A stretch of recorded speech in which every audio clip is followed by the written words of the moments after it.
Sitharaman serial February 28 இன்றைக்கான எபிசோடில் என்ன நடக்கலாம் அப்படிங்கிறத ரிவ்யூவாக பார்க்கலாங்க. செல்வி நான்சிக்கு காஃபி கொண்டு வந்து கொடுத்துட்ருக்காங்க. நான்சியும் அதை வாங்கி குடிச்சிட்ருக்காங்க. அப்போ செல்வி நான்சிக்கிட்ட, அம்மா நீங்கள் பார்க்க மகாலட்சுமி அம்மா மாதிரியே இருக்கீங்க அப்படின்னு சொல்லவும், சொல்லு செல்வி அப்படின்னு சொல்லி கேட்க, ஒன்றும் இல்லம்மாங்கிறாங்க செல்வி. உடனே நான்சி, இங்கே பாரு செல்வி, பொம்பளைங்க எப்பவுமே ஃபைட்டராக இருக்கணும், இப்படி பயந்து இருக்கக்கூடாது. ஃபைட்டர்னா நீ நினைக்கிற மாதிரி குடிமைப்பிடி சண்டையோ இல்லை பக்கத்தில் இருக்கிறவங்க கிட்ட சண்டையோ அப்படி கிடையாது. நம்மளுக்கு தேவையானதை நம்ம போராடி அதை அடையணும் அப்படின்னு பேசிகிட்டு இருக்காங்க. அதுக்குள்ளே சீதா மீரா எல்லாரும் வந்துடுறாங்க. செல்வி அக்கா, எதுக்காக இவங்களுக்கு காஃபி கொடுத்தீங்க? இந்த வீட்டிலேருந்து இவங்களுக்கு எதுவுமே கொடுக்கக்கூடாது, காஃபி கூட கொடுக்கக்கூடாது அப்படின்னு சொல்லிட்டு இருக்க கரெக்டாக சேது ராம் இவங்களும் வந்துடுறாங்க. ஆமாம் செல்வி, இவங்களுக்கும் ஒன்றுமே கொடுக்கக்கூடாது. இவங்களுக்கு எதுக்காக நம்ம இதெல்லாம் பண்ணணும் அப்படின்னு மீரா கேட்டுட்ருக்கா. மீரா, நீ இன்னும் இங்கே தான் இருக்கியா மீரா? சத்யன் நல்லா இருக்காரா அப்படின்னு சொல்லி கேட்க, இங்கே பாரு நான்சி, நீ இங்கே இருக்கிறது எங்களுக்கு யாருக்குமே சுத்தமாக பிடிக்கல, முதல்ல இங்கேருந்து கிளம்பிடு அப்படின்னு சேது சொல்லவும், இங்கே பாருங்கள் சேது, உங்களுக்கு தெரியாதது எதுவுமே இல்லை. மகாலட்சுமி பேரில் இருந்த ஷேர் ஃபுல்லாக இப்போ என் பேரில் இருக்குது. அதனால் இந்த வீட்டில் எங்கே வேணாலும் எப்படி வேணாலும் இருக்கலாம், அதுக்கு எனக்கு ஃபுல் ரைட்ஸ் இருக்குது. என்னை யாரும் எந்த கொஸ்டினும் பண்ண முடியாது அப்படின்னு நான்சி சொல்லவும், யாருமே எதுவுமே பேச முடியாத அளவுக்கு வாயடிச்சு போய் நிற்கிறாங்க. அப்போ சீதா மட்டும், இங்கே பாரு, பொம்பளையாச்சேன்னு பார்க்குறேன், இல்லைன்னா நானே உன்னை இழுத்துட்டு போய் வெளியே தள்ளிடுவேன். எங்களுக்கு யாருக்குமே நீ இங்கே இருக்கிறது பிடிக்கல, முதல்ல இந்த ஊரை விட்டு கிளம்பி போயிரு, இந்த வீட்டை விட்டு கிளம்பி போயிரு அப்படின்னு சொல்லிட்டு இருக்காங்க சீதா. நான் நினச்சது நடக்க ஒரே ஒரு வழி தான் இருக்குது. சீதா மகாலட்சுமியை கொலை பண்ணதை தான் ஒத்துக்கிட்டு போய் போலீஸில் சரண்டர் ஆகணும், அவ்வளோதான். நான் பாட்டுக்கு கிளம்பி போயிட்டே இருப்பேன் அப்படின்னு சொல்லிட்டு நான்சி அங்கேருந்து கிளம்பி போயிடுறாங்க. அடுத்ததான் சேது, சுபாஷ், துரை எல்லாருமே ஆஃபீஸில் நின்று பேசிகிட்டு இருக்காங்க. இந்த நான்சி எப்படியாவது இங்கேருந்து கிளப்பியே ஆகணும். எனக்கு என்னமோ டவுட்டாக இருக்குது, ஒரு வேளை மகாலட்சுமியை கொன்னதே இந்த நான்சியாக கூட இருக்கலாம்.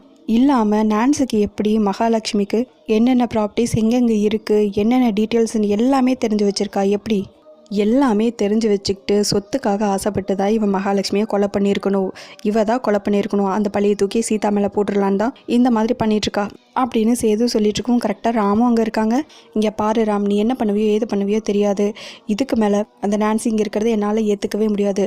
முதல்ல அவளை இங்கேருந்து அனுப்பியே ஆகணும், அவளோட ஃபுல் டீட்டெயில்ஸையும் கலெக்ட் பண்ணு, இதுக்கு மேலே என்னால் பொறுத்துக்க முடியாது, அவள் பேக்ரவுண்ட் என்னன்னு தெரிஞ்சே ஆகணும் அப்படின்னு சேது சொல்லிட்டுருக்கோம். இங்கே பாரு சேது, நீ ஃபஸ்ட்டு டென்ஷன் ஆகாத, நீ டென்ஷன் ஆகி உன் இடமுக்கு ஏதாவது ப்ராப்ளம் ஆகிடப்போகுது அப்படின்னு துறையெல்லாம் சொல்லிகிட்ருக்க.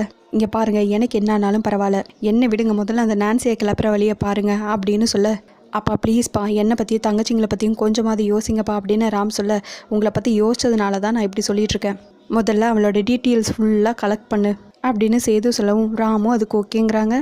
இங்கே நடந்த எல்லா விஷயத்தையும் அப்படியே சுபாஷ் வந்து அர்ச்சனா கிட்ட சொல்கிறாங்க. அதை கேட்டதுமே, ஏங்க இங்கே பாருங்கள், என்னையும் அந்த நான்சி மிரட்டிட்டு தான் இருக்கா ஒரு வீடியோ வச்சு. அது என்னென்னா, கல்பனா அவளோட ஆளுங்களை வச்சு தான் மகாலட்சுமியை கொலை பண்ண அப்படின்னு சொல்லிட்டு என்கிட்ட சண்டை போட்டுருந்தா, அதுக்காக பணம் கேட்டுட்டு இருந்தா, அதை அப்படியே வீடியோ எடுத்து வச்சு என்னை மிரட்டிட்டு இருக்காங்க. நானும் மாட்டிக்கிட்டு இப்போ என்ன பண்ணுறேன்னு தெரியாமல் முழிச்சிட்ருக்கேன் அப்படின்னு அர்ச்சனா சொல்ல, இதுக்கு மேலேயும் அவளை விடக்கூடாது. அண்ணன் இப்போ நான்சி மேலே பயங்கரமான கோவத்தில் இருக்கார். அவர் வேற அந்த நான்சியை கொலை பண்ணிவிட்டு ஜெயிலுக்கு போகிற கோவத்தில் இருக்கேன்னு சொன்னார். அதையே நம்ம யூஸ் பண்ணிக்கிட்டே பேசாமல் அண்ணன் ரூம்லேருந்து ஒரு பில்லோவை எடுத்துகிட்டு வந்து நான்சியோட முகத்தில் வச்சு அழுத்தி அவளை கொன்னுட்டு நம்ம பழியை தூக்கி சேது அண்ணன் மேலே போட்டுடலாம் அப்படின்னு சுபா சொல்லவும், சூப்பர் ஐடியாங்கிறாங்க அர்ச்சனா. ஹாலில் சீதா, மீரா, அவங்க அம்மானு 3 பேரும் பேசிகிட்டு இருக்காங்க. அப்போ கரெக்டாக நான்சி வராங்க. என்ன பார்த்ததுமே எல்லாரும் பேசுகிறத நிறுத்திட்டீங்க, பேசுங்க அப்படின்னு சொல்ல, சீதா செம்மையான கோவத்தில் இருக்காங்க. ஆமாம், உங்களுக்கெல்லாம் எப்படி தான் டைம் பாஸ் ஆகுது அப்படின்னு நான்சி கேட்கவும், எப்படி எங்களுக்கு தான் ஒரு பிரச்சனை தீர்ந்தால் இன்னொரு பிரச்சனை வந்துகிட்டே இருக்கே, அதை பார்த்து சரி பண்ணுறதுக்குள்ளேயே எங்களுக்கு டைம் சரியாக இருக்கும் அப்படின்னு சீதா சொல்லவும், நான்சி அப்படியே சிரிச்சுக்கிட்டே இருக்காங்க. சரி, நம்மளுக்கு டைம் போகல, ஏதாவது விளையாடலாமா அப்படின்னு கேட்க, என்ன விளையாட்டுங்கிறாங்க மீரா, பேசாமல் கார்ட்ஸ் விளையாடலாமா, சீதா உனக்கு கார்ட்ஸ் விளையாட தெரியுமா அப்படின்னு கேட்கவும், சீதாவும் தெரியுங்கிறாங்க. சரி, சும்மா விளையாடினா எப்படி, பேசாமல் ஏதாவது ஒரு பெட் கட்டி விளையாடலாம். அது என்னென்னா, கார்ட்ஸ் விளையாடுறதுல நான் ஜெயிச்சிட்டா நான் சொன்ன மாதிரி நீ வந்து ஜெயிலுக்கு போகணும், ஒருவேளை நீ ஜெயிச்சிட்டேன்னா நான் லண்டனுக்கே திரும்பி போயிடுறேன் அப்படின்னு சொல்ல,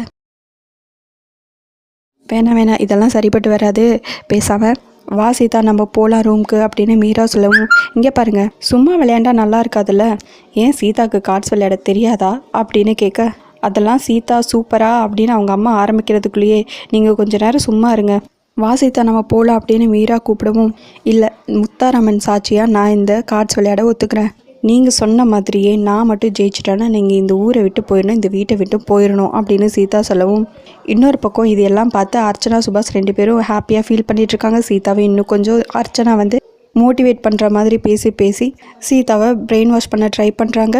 ஒரு வேளை இவங்க 2 பேரும் கார்ட்ஸ் விளையாடினாலுமே நான்சி எப்படி இருந்தாலும் ஊருக்கு போயிடுவா, சீதாவும் எப்படி இருந்தாலும் ஜெயிலுக்கு போயிடுவா, எப்படி பார்த்தாலும் நம்மளுக்கு லாபம் தான் அப்படின்னு யோசிச்சு அர்ச்சனா சந்தோஷப்பட்டுட்டு இருக்காங்க.